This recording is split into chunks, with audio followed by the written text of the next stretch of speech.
Okay, welcome back to the second part of today's ShanghAI lectures. And the next speaker will be Professor Vincent Muller, who, as I said before, has a double affiliation, is based at Anatolia College in Thessaloniki, Greece, but also at the Martins Future Research Institute, University of Oxford. Vincent, your time now. Okay, thank you, Angelo. Thank you for this invitation. I hope you can see me okay. The video is a little pixeled, I think. So what I'm going to do today is, well, I'm trying to negotiate between two groups of friends, you might put it this way. One group of friends is the kind of people who run this lecture series, and I share a lot of theoretical views with them, and they are convinced that embodiment is really important and is worth a whole lecture series, etc. And then there's another group of friends, most of my colleagues in Oxford, for example, who say, what is this embodiment business? That looks like a totally futile undertaking, and we don't really understand why we would need this kind of stuff in real work. So, in a sense, I'm trying to negotiate between these two things, and you might also take what I'm doing as a question to Angelo and other people in a typical philosophical style, which is the typical philosophical question is, what do you mean exactly when you say those things? So I'll make some proposals as to what people mean. In the slides, I have a couple of things that I'll go over quickly because I think you probably you've covered those in the slides, but you'll see that. So here's the current situation, the way I see it. People say embodiment has won, and I think, well, not really. Maybe embodiment has won against one position of cognitivism, but cognitivism isn't where it used to be, and so it's retreated and is now a different position. So maybe we're attacking a place which is actually empty. So I'm using here the phrase, we won the war and now you're ahead. That's a quotation from a fellow student of mine when I was a graduate student at Oxford. And we had lots of beers, and we started discussing the important question, what is it that the English have with the Germans? They have something with the Germans. There is something, some animosity, which is pretty significant, and it's more than elsewhere. And so I was wondering, what is it that's going on there? And his summary was that phrase, we won the war and now you're ahead. So I thought that summed it up pretty well, and it might be that this is the situation in the embodiment discussion too. The embodiment has won the war on a theoretical level, but the other guys seem to be ahead. So something's wrong here. So what is it that's going on? Allow me to make a couple of steps backward historically. The historic enemy that we've been dealing with is what I would call cognitivism. And here are two characteristic positions of that, Newell and Simon. So this is, it's characteristic, it's from the 70s. They say syntactic processing. Suddenly hear myself twice. Everyone who's not talking, turn off their microphones. I think from Xi'an we have an echo. So please, in Xi'an, to make sure that you mute your microphones. Okay. Looks better now. Yes.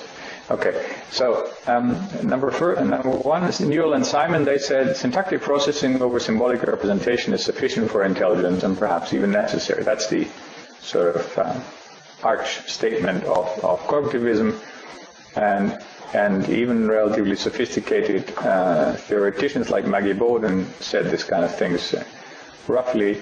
So in that book I'm referring to here, she says, AI is not the study of computers, but of intelligence in thought and action, and computers are its tools because its theories are expressed as computer programs and enable machines to do things that would require intelligence if done by people. notice the total absence of anything other than computational structure here. Okay, so this position, of course, has been attacked by on many sides. So people have said now cognition is not computation. This is a very long story. I'm just mentioning a couple of points here, which might be relevant for that. So the view that there is a problem with how do you get intentional states into such a system, that is a system that refers to something, wants something, and so on. There is a classic frame problem. Daniel Dennett has talked about this. How do you get representations in it? Dreyfus has said that human cognition presupposes a human condition, a human life really, so you can't have that. We've learned that what a lot of the things that we do in cognition are actually actions, so there is some kind of a deep embodiment notion that what you really need in order to get cognition is an agent that tries to do something in the world, in particular to survive, and so there's some kind of a deeper notion here. And Varela has said over 20 years ago that cognition is largely the function of a body. So I think in this situation there are two tempting mistakes, and I'll come back to them in the rest of the discussion. Mistake number one, which is of the type to throw out the baby with the bathwater, is to say cognitivism is wrong, therefore cognition isn't computation and AI with computers won't work. So this is the kind of thing that Bert Dreyfus, for example, has been accused of. And I think that's problematic in many ways, and one thing that is problematic here is that it doesn't spell out what computation is, and whether it involves representations or not, but I'll talk about that a bit later.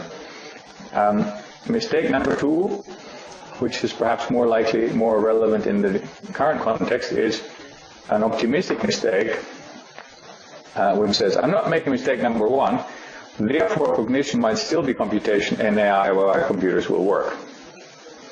Right? So you're not making that mistake, and therefore you're making, I think, another mistake.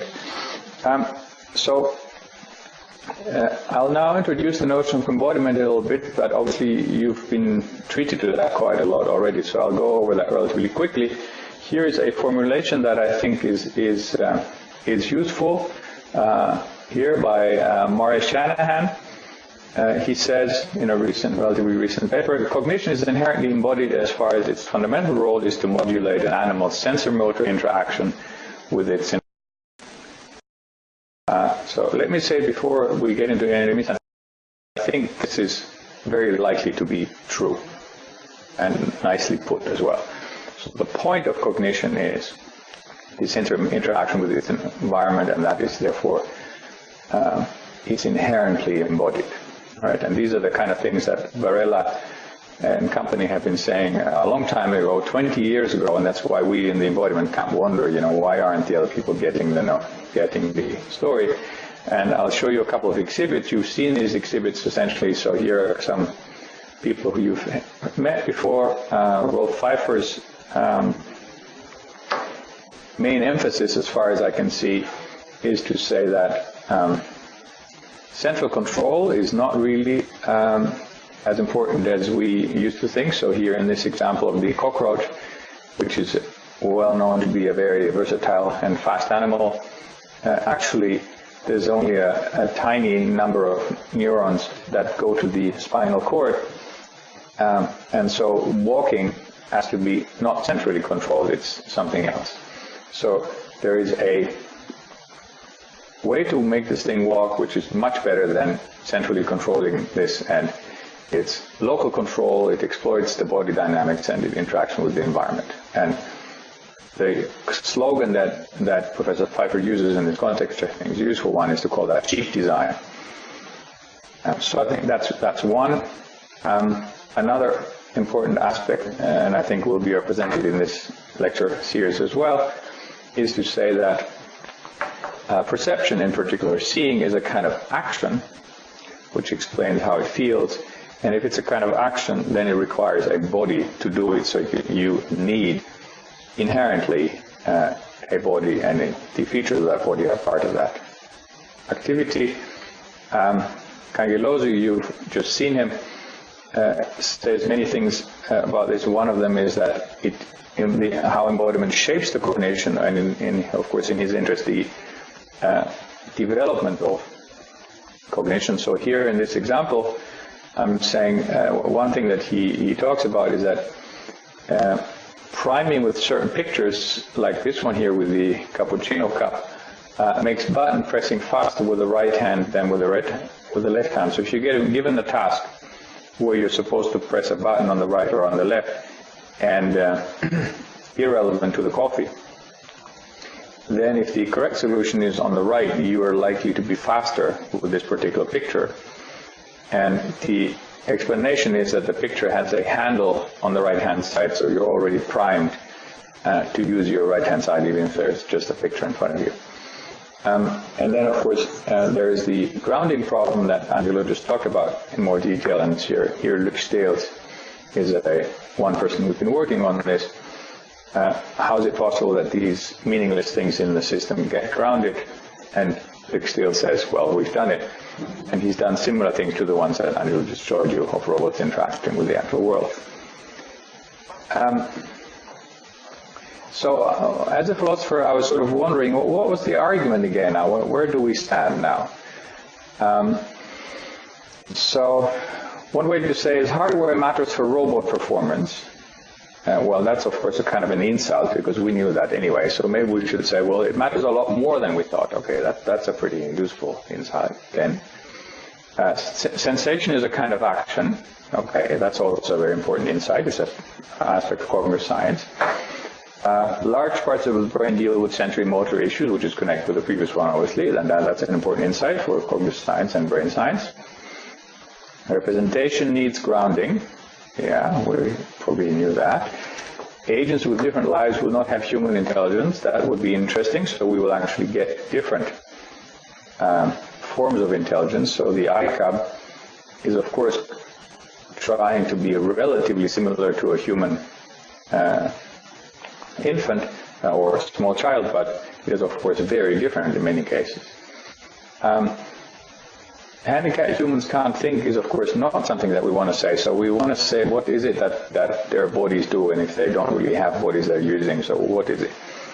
Are we saying that computers without bodies won't be intelligent? That would be pretty crucial, because that would mean that a classic AI approach is wrong and it's not going to work again. So I think there are actually three different theses around here which we need to distinguish. There's an empirical thesis, namely about natural cognitive agents and how they work. And it says that cognition and bodily aspects are intertwined and so on. And there's an engineering thesis, that is, how do you best make certain things with certain abilities? And cheap design, I think, is a good slogan for that. And there's a conceptual thesis, which says that having a body is somehow necessary for cognition, or that a particular body is necessary for particular forms of cognition. So these are quite separate theses. And I want to see now what you can do as a regrouping of the opponents, so to speak.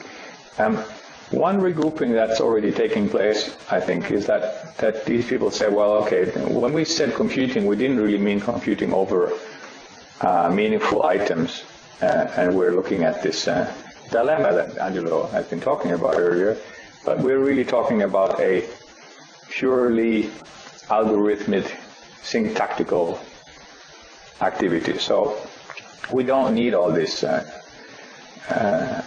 body and grounding and all that other stuff. We will just need a system that carries out our algorithms, and if we have such a system, we can very easily copy it onto a different system. It will have the right properties, and whether it has a body or not is just non-important. So here are some people who defended the thesis which is connected to this. So they've said, for example, this is David Chalmers and Oron Chagrier, the right kind of computational structure suffices for the possession of a mind and for the possession of a wide variety of mental properties. Right? they say computational structure. So the body doesn't feature there at all. Here's another version of that. David Deutsch, he calls that the Church-Turing principle. Everything that the laws of physics require a physical object to do can in principle be emulated in arbitrarily fine detail by some program on a general purpose computer, provided it's given enough time and memory. So you can basically simulate anything, and you can therefore, for example, simulate the brain.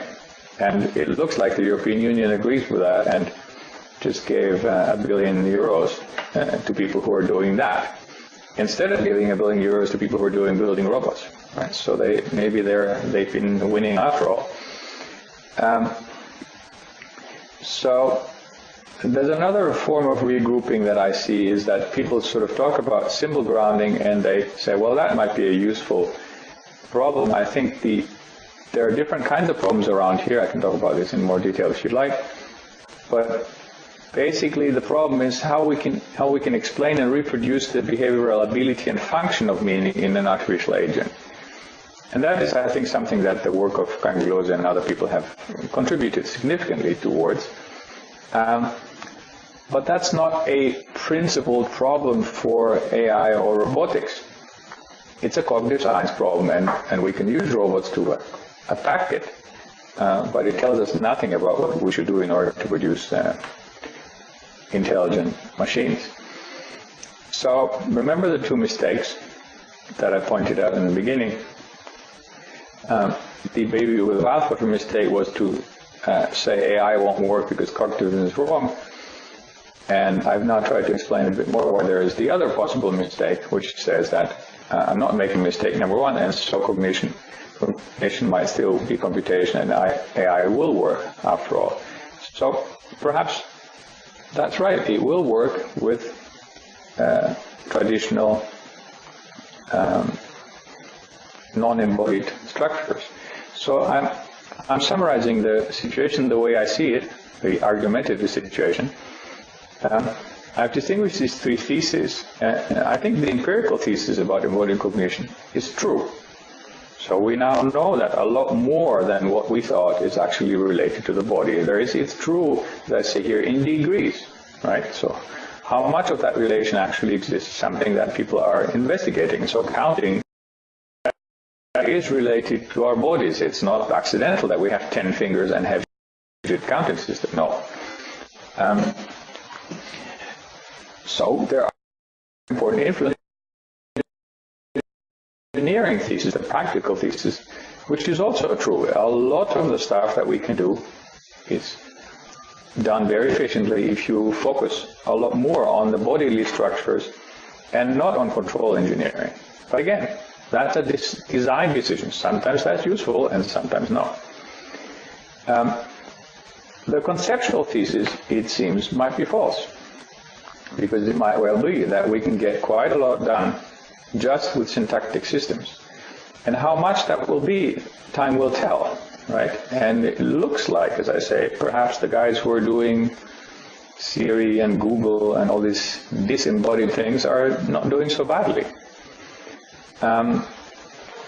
So I think what I want you to take away from this is that there are these three theses. So these are different theses. There's an empirical thesis, there's an engineering thesis, there's a conceptual thesis. That these are logically independent theses. So one is true, where the third one falls. Of these things. So it's that the truth of these two things, the first truth implies the third. That means minds are not what they were in the 70s. They're not two sides of the same coin anymore. And so if we now therefore found out that AI has to be embodied as well, and robotics therefore. So we don't yet know whether full-scale AI may or may not require embodiment, just from what we found out about embodiment so far. Thanks. Thank you, Vincent. And thanks for giving us time for asking questions. Shall I start with a comment? Can I use the time you give us for a half reply to your question? Sure. I think you are sending a good message, which is we shouldn't really be extremist in one way or the other. Otherwise, you get the impression that you only, anti all the I or anti embodiment and so on. But I like, though, to stress that the example of numerical cognition, but also the example of abstract words understanding in cognitive science, says that the embodiment, finger counting, gesture movements, it's really a crucial component to learning this. So it's true that maybe we could have done it differently, but it is also true that's how the way we do it. So taking into consideration some embodiment is essential, I think, I claim. Of course, I don't want to say that we should take only embodiment, but embodiment must be there at some point, I think. This is a strong claim I want to make, just to, of course, lighten up the debate also. Some is essential. How much, of course, is debatable, but not extremely, not only embodiment. I agree with you on this. We don't want to be making the same mistakes that other people have made in the past, other approaches made in the past. Mm-hmm. Okay. I think later you can see who wants to ask questions and switch between monitors, I guess. Can I comment on that? I think, thank you. So first of all, you're being polite.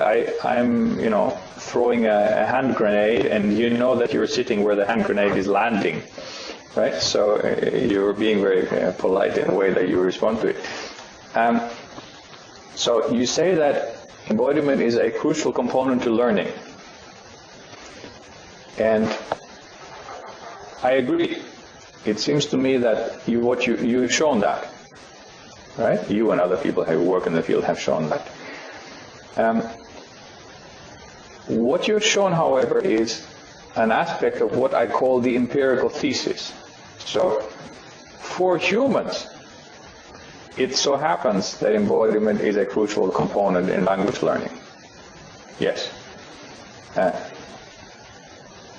This, per se, says nothing about whether a different kind of system could not do the learning in a different kind of way, which might not involve embodiment. That's the move to the conceptual thesis I want to make. I will give you an answer in 20 years' time to see what for machines. Answer now. But let's give room to the other participants.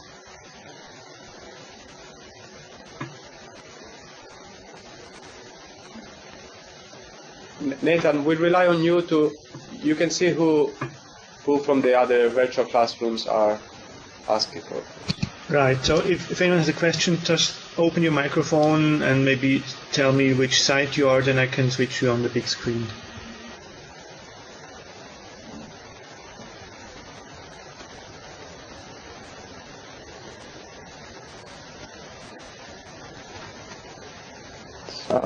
This could mean everybody's bored or everybody's convinced. It's kind of difficult to figure out.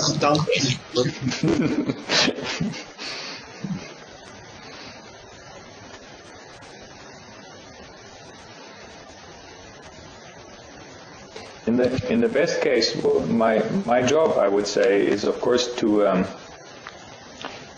clarify the conceptual landscape, right? So I think what you're seeing here today is a really characteristic situation of the relationship between a philosopher and an empirical scientist. So people like Angelo Cangelosi are doing the actual work, and what I'm doing is I'm just standing on the sidelines and I'm nagging that maybe it's this and maybe it's that, and so ideally what we learn from this is that the actual work is situated in a particular context, and in that context it is located here, right? And I think Angelo and I are not very far away from actually agreeing on something of that sort, that this is where this research is located and this is what it does. And it is absolutely valuable research, that there's no doubt about that. We should just be careful in extrapolating from that to further claims, which, as I've tried to argue, are not warranted by it. Okay, thank you, Vincent. Nathan, I wonder if there are no I other can see some hands there in the Okay. Can you hear me? Yes, yes, UC3 lab. This is Madrid. Yeah. I can hear you.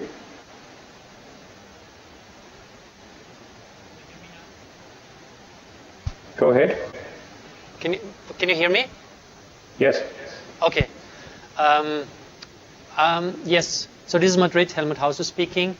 I would like to thank you for this presentation because it should help me, because a lot of times I'm confronted in my work with people when I talk about outsourcing computation to the body, that they go to the most extreme point and say that, well, it doesn't make sense to outsource planning, for example, in the body. And I said, yes, that's exactly my point. We have to have also a pragmatic approach, and not like what you say, throw out the baby with the bath, that you say the body is necessary to do or to have some intelligent behavior, but it could be beneficial.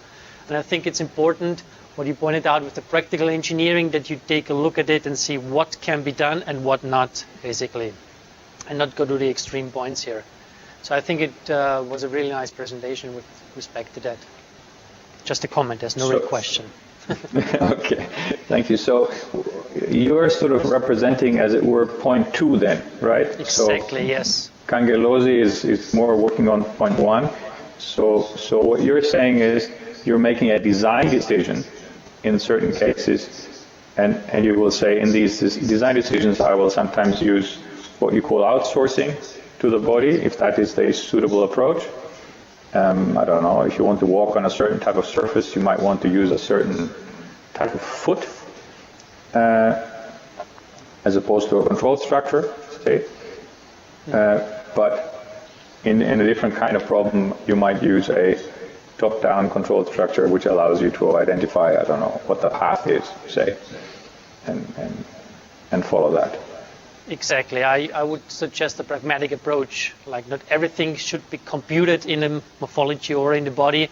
Not everything should be in the brain or in the computer. But we should take a closer look at these problems and see what are good ways to outsource. So what can be outsourced to the morphology, for example, and what can be embodied, basically, and what not. So what would you say to someone who thinks that... Sorry.